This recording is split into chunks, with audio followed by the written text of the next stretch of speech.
तो Thunderbolts movie release भी हो चुकी है और उसका स्टार भी हट चुका है और अब उसका असली नाम सामने आ चुका है जो कि है द न्यू एवेंजर्स। और मैं उम्मीद कर रहा हूँ कि आपने ये मूवी देख लिया क्योंकि अब बारी है इस मूवी के एक एक डिटेल के बारे में बात करने की। तो बिना किसी देरी के चलिए शुरू करते हैं। मार्वल मूवीज की ओपनिंग इंट्रोज में हमने कई वेरिएशन देख लिए हैं और इस मूवी में भी हमें एक अलग वेरिएशन दिखा जहां इस बार जो कॉमिक्स के पेज पलटते हैं वो सारी कॉमिक्स थंडरबोल्ट्स कॉमिक बुक के पेजेस थे और ये बहुत कलरफुल इंट्रो था जो कि मार्वल स्टूडियोज का पूरा नाम सामने आते आते डार्क हो गया, वॉइड का हिंट देते हुए। वेल की इम्पीचमेंट के दौरान बात होती है कि Valentina Allegra D Fontaine CIA की डायरेक्टर बनने से पहले एक मिस्टीरियस शैडो कंपनी ऑक्स की शेयर होल्डर थी, पर उसने अपनी इम्पीचमेंट के दौरान कहा कि उसका अब ऑक्स से कोई लेना देना नहीं है, जबकि ये झूठ था। ऑक्स कॉमिक्स में एक ग्रुप है जो कि जुड़ा है कई इलीगल डीलिंग से, पर मार्वल कॉमिक्स में इस ग्रुप से असली वैलेंटीना नहीं बल्कि उसकी लाइफ मॉडल डीकॉय जुड़ी हुई थी। बकी बार्न्स इस मूवी में कांग्रेशनल रिप्रेजेंटेटिव है ब्रुकलिन से, वो जगह जहां स्टीव और बकी दोनों पले बड़े थे।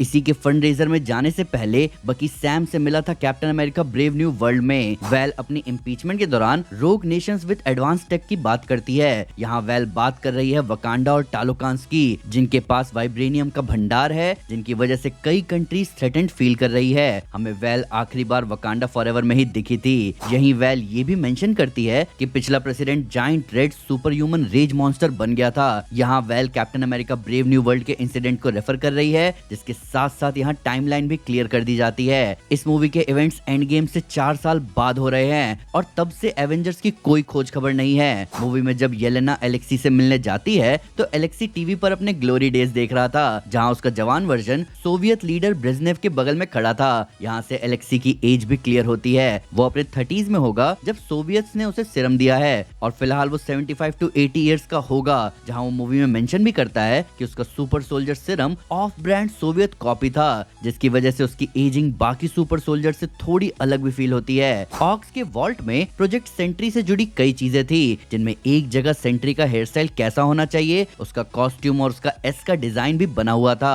इनमें से एक कॉस्ट्यूम जिस पर एस बना हुआ था वो लिया गया था कॉमिक्स के सेंट्री के कॉस्ट्यूम डिजाइन से। वेल ने 2012 के बैटल ऑफ न्यूयॉर्क के सम्मान में गाला रखा था, जहां लोकी का सेप्टर था बिना माइंड स्टोन के, जो कि एवेंजर्स टावर से अल्ट्रॉन ले गया था। यहाँ वेल सबको चित्तौरी कफ्स भी दिखाती है। इन्हीं कफ्स को बकी यूज करता है घोस्ट पर ताकि वो अपनी पावर्स यूज करके भाग ना सके। यहाँ वो ए भी दिखता है जो कि पहली एवेंजर्स मूवी में आखिरी लेटर बचा था स्टार्क टावर के स्टार्क में से। वॉल्ट के अंदर सभी एक दूसरे को अलग अलग नाम से बुलाते हुए घोस्ट को कहते हैं शील्ड रिजेक्ट। ये बहुत सोचने वाली बात है क्योंकि शील्ड ने तब तक घोस्ट की एबिलिटीज यूज की थी जब तक उसकी बीमारी सामने नहीं आई। टेक्निकली वो रिजेक्ट थी भी नहीं। शील्ड के बंद होने के बाद वो बिल फॉस्टर के साथ चली गई थी। वहीं पर टास्क मास्टर के लिए कहा जाता है कि उसने ब्यूडापेस्ट को उड़ा दिया था। ये रेफर किया जा रहा है ब्लैक विडो मूवी के चेस सीक्वेंस को, जहाँ टास्क मास्टर ने कोई कमी नहीं छोड़ी येलेना और नताशा को पकड़ने में। पर सबसे बढ़िया नाम लिया गया जॉन वॉकर का। पहले डाइम स्टोर कैप, फिर आगे वेल भी उसे जूनियर वार्सिटी कैप्टन अमेरिका बुलाती है। ये बहुत फनी है क्योंकि बेशक उसमें टेम्पर हो पर वो अपने एक्सपीरियंस बेसिस पर सबसे केपेबल पर्सन था वहाँ। वॉल्ट में सोनिक वेपन के पावर सोर्स को ढूंढते हुए घोस्ट और येलेना उसे बंद करने की कोशिश करते हैं। इस पर वॉकर तुरंत कहता है ऑन योर लेफ्ट और उस पावर सोर्स को तोड़ देता है। ये फेमस लाइन है सैम विल्सन की जो वो कैप से कहता है एंड गेम के दौरान। और क्योंकि कैप, सैम और वॉकर तीनों मिलिट्री बैकग्राउंड से हैं तो उनका ऑन योर लेफ्ट कहने का सेंस बनता है।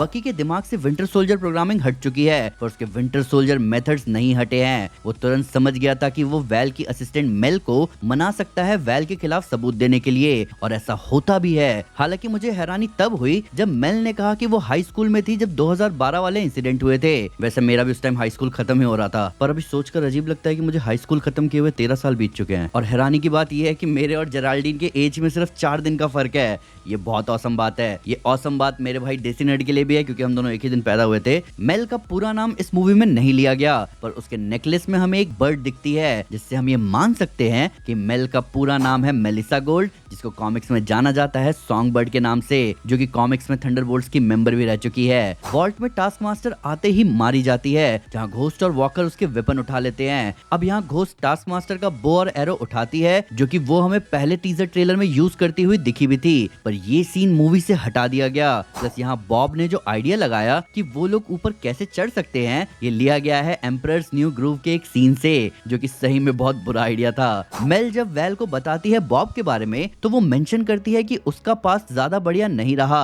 यहाँ बात हो रही है बॉब के सेंट्री प्रोग्राम से पहले डिल्यूजन, डिप्रेशन, अब्यूजिव पेरेंट्स और एडिक्शन के बुरे दौर से गुजरने की। बॉब के इसी ट्रबल पास्ट की वजह से सिरम ने उसके अच्छे दिल को एनहांस करने के साथ साथ उसके डार्क साइड को भी एनहांस कर दिया, जिसकी वजह से वॉइड का जन्म हुआ। ये बहुत ही कॉमिक एक्यूरेट डिटेल है। हालांकि वेल जब प्रोजेक्ट सेंट्री फाइल पढ़ती है तो वहाँ लिखी लाइन सीधे सीधे कॉमिक्स से तो ली गई है, पर वहाँ एक चीज अलग है। कॉमिक्स में सेंट्री के अंदर power of million exploding suns है, जबकि यहाँ मूवी में 1000 एक्सप्लोडिंग सन्स कहा गया है। अब ये दोनों पावर लेवल नॉर्मल ह्यूमंस के लिए इनफाइनाइट और इनफाइनाइट इनटू 1000 वाली बात है, पर ऐसा लग रहा है कि मार्वल सिनेमैटिक यूनिवर्स वालों ने सेंट्री को डाउनग्रेड किया है, पर उसे कुछ एक्स्ट्रा पावर्स भी दी हैं, जैसे टेलीपैथी और टेलीकिनेसिस। मूवी में जब एलेक्सी सबको लेकर जा रहा था अपने लिमो में तो घोस्ट इस ग्रुप को डिस्पोजेबल डिलिंक्वेंट्स बुलाती है। ये सटल नॉड है कि उनकी टीम सुसाइड स्क्वाड जैसी है। अब आपको ये जानकर हैरानी होगी, पर मार्वल इस मूवी को उसी साल लाने की प्लानिंग कर रहा था जिस साल डीसी सुसाइड स्क्वाड लेकर आया, यानी 2016 में। और उस टाइम इस मूवी को डायरेक्ट करने के लिए जेम्स गन का नाम सामने आया, जिनसे केविन फाइगी ने कहा था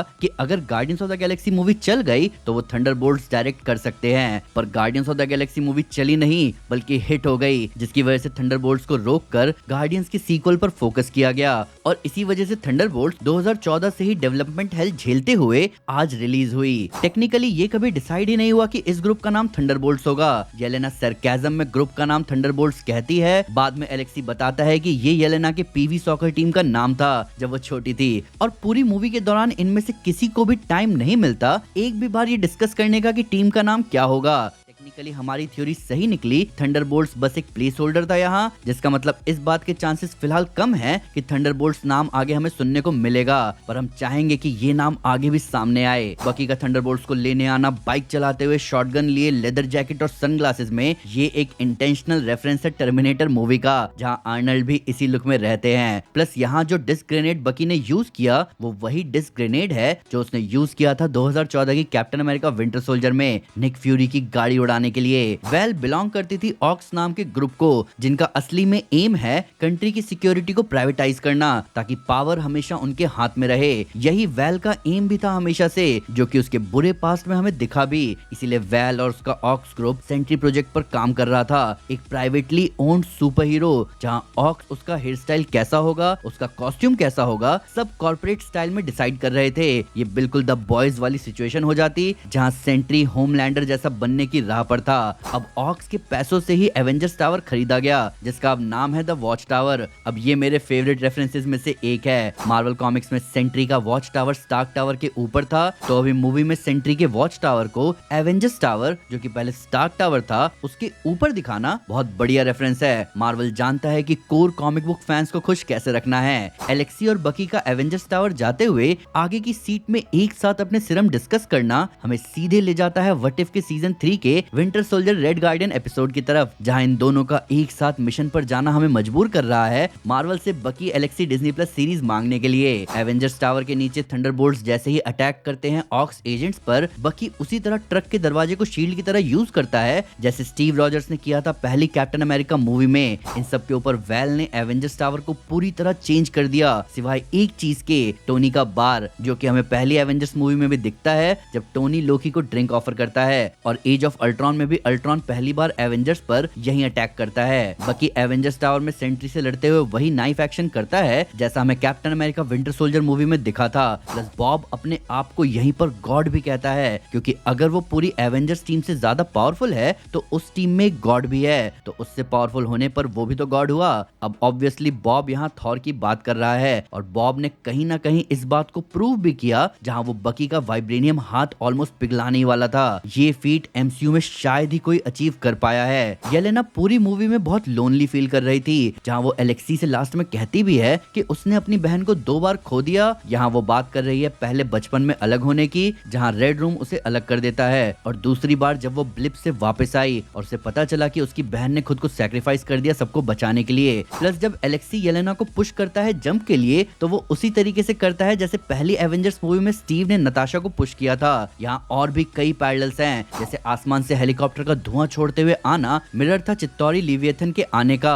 प्लस जैसे ही वेल अनवील करती है न्यू एवेंजर्स को, वहाँ एवेंजर्स थीम का एक वेरिएशन प्ले होता है, जिसके बाद मूवी चली जाती है क्रेडिट्स की तरफ। मूवी के क्रेडिट्स में हमें दिखता है कि पूरी जनता इस टीम को एक्सेप्ट नहीं कर रही, हालांकि वेल और गवर्नमेंट अपना पूरा जोर लगा रहे हैं इन्हें प्रमोट करने में, जहां इनकी इमेज रोलिंग स्टोन, न्यूज़पेपर्स और अलग अलग मैगजीन्स के कवर्स पर है। यहाँ येलेना के अपने मसल को पकड़ने वाली इमेज वैसे तो डायरेक्ट इंस्पिरेशन है गर्ल पावर आर्ट से, पर इसका ज्यादा फेमस वर्जन मार्वल कॉमिक्स का है, जहाँ यही पोज कैप्टन मार्वल करती है। मूवी के मिड क्रेडिट सीन में एलेक्सी एक लेडी को कन्विंस करने की कोशिश करता है न्यू एवेंजर्स की इमेज लगे वीटी सीरियल बॉक्स खरीदने को। ये एलेक्सी का सपना भी था, जिसके बारे में वो तब बात करता है जब वो थंडरबोल्ट्स को वॉल्ट से लेकर आ रहा था।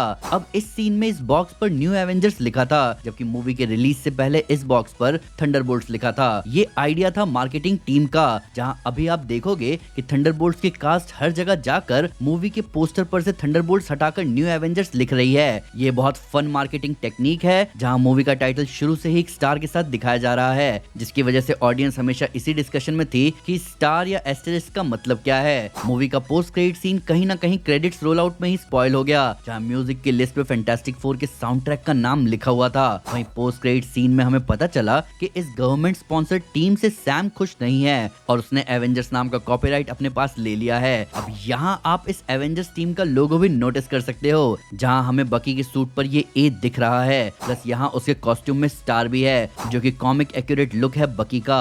इस पोस्ट क्रेडिट सीन के इवेंट्स हो रहे हैं वॉइड के हमले के 14 महीने बाद। इन सब के ऊपर एक कॉपीराइट वाली प्रॉब्लम इतनी बढ़ गई है कि आपको एवेंजर्स के सोशल मीडिया हैंडल में भी सी साइन देखने को मिलेगा एवेंजर्स नाम के आगे। प्लस यहाँ से ये भी क्लियर होता है कि डेयरडेविल बॉर्न अगेन के इवेंट्स का असर थंडरबोल्ट्स पर क्यों नहीं पड़ा। वॉइड का आतंक 14 महीने पहले हुआ था। हमें यहाँ ये भी पता चलता है कि बॉब का सेंट्री बनना बिना वॉइड के पॉसिबल नहीं है, और यहाँ फैंटास्टिक फोर की शिप भी दिखती है, जिसे ये लोग कहते हैं कि ये एक्स्ट्रा डायमेंशनल ऑब्जेक्ट है। अब इसके बारे में हमने ज्यादा डिटेल में अपनी post credit scene explain video में बात करी है, तो उसे देखना ना भूलें।